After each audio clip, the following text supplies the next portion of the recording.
ఇవాళ కథలో ఒక స్త్రీ పురుషుడు గుడి దగ్గరికి వచ్చి, గురువుగారు, నేను నా భార్యని వదిలేసి తను తన భర్తని వదిలేసి మేము పెళ్లి చేసుకోవడానికి వచ్చేశాము, తర్వాత ఏం చేయాలో చెప్పండి స్వామి అని అంటారు. అది విని వీళ్ల మూర్ఖత్వాన్ని తొలగించాలనుకున్న గురువుగారు, తప్పకుండా నాయనా, దానికి ముందు మీరు నాకు ఒక సహాయం చేయాలి అంటాడు. నువ్వు ఇక్కడున్న చెప్పుల్ని ధరించి ఆ పువ్వుల వనంలోకి వెళ్లి వాటిల్లో అందమైన పువ్వును కోసుకుని వెనక్కి తిరిగి చూడకుండా 2 నిమిషాల్లో తిరిగి రావాలి అని అంటాడు.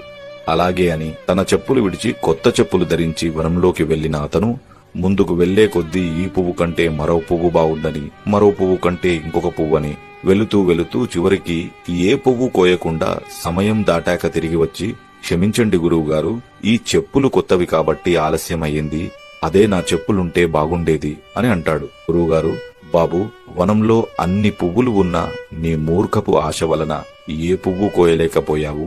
అలాగే భార్య లాంటి పువ్వు ఇంట్లో ఉండగా ఇంకొక పువ్వు, మరొక పువ్వు అని వేరొక స్త్రీల వెంట తిరిగేవాడికి చివరికి ఒంటరితనమే మిగులుతుంది. నువ్వు నడిచిన దారిలో ముల్లుల్ని, రాళ్లల్ని, కొండల్ని ఎక్కడానికి తోడున్న చెప్పుల విలువ తెలిసిన నీకు నీతో పాటు తోడు నిలుస్తూ నీ సుఖ దుఃఖాల్లో, కష్ట నష్టాల్లో తోడున్న నీ భార్య విలువ తెలుసుకోలేవా అని అంటాడు. తనతో పాటు వచ్చిన స్త్రీకి ఎలా గుణపాఠం నేర్పాడో ఇంకొక భాగంలో చూడండి.